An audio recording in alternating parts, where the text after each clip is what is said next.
In today's video, I'm going to teach you how to zoom in Affinity Designer. Whether you're refining tiny vector details or reviewing the entire composition, mastering zoom makes your workflow faster and more precise. Start by opening the Affinity Designer app. With a document visible on your canvas, identify the area you want to inspect.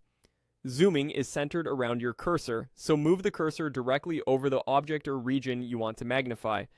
Now hold down the Control key on your keyboard and scroll up with your mouse wheel.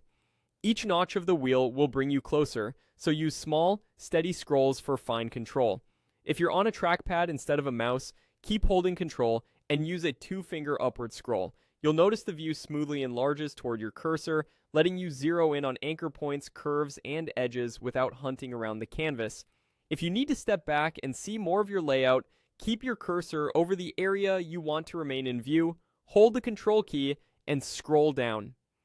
Scrolling down while holding Control zooms you out in measured increments, revealing more of the artboard and surrounding objects. This makes it easy to switch from pixel-level adjustments to a big picture check without breaking your rhythm. A few quick tips as you practice. Cursor placement matters. The zoom target follows wherever the cursor sits, so hovering over the exact path or shape you're editing saves time. Short scrolls give you better precision than long flicks, especially when working on tightly packed UI elements or typography. If the direction of your zoom feels backward, it's likely your operating system's scroll direction setting. Adjust it there rather than in the app. And keep an eye on the zoom percentage readout in the interface. It's a helpful reference when you want to return to a familiar view like 100% for true to size checks. That's all there is to it. Open Affinity Designer, hold Control and scroll up to zoom in, and hold Control and scroll down to zoom out.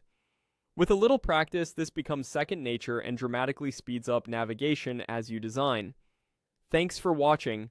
If this walkthrough helped, practice on a few different documents so the motion becomes muscle memory and you'll navigate your canvas with confidence in no time.